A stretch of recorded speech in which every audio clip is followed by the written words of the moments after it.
আপনারা সকলে কেমন আছেন? আমাদেরকে সুস্থ রেখেছেন কে? মসজিদে আসার বসার তৌফিক দিতেছেন কে? আমরা খুশি হয়ে সেই মহান মনিবের দরবারে মস্তক অবনত চিত্তে কালিমাতু শুকুর গুজার হচ্ছি, বলছি আলহামদুলিল্লাহ।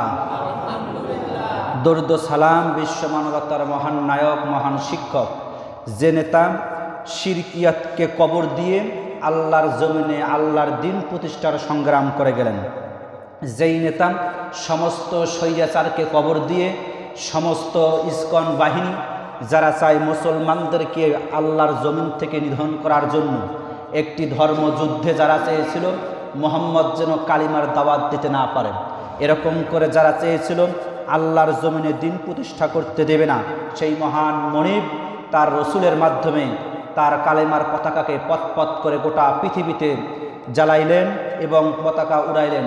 সেই নেতার প্রতি দরুদ ও সালাম পেশ করছি, বলছি সাল্লাল্লাহু আলাইহি ওয়াসাল্লাম।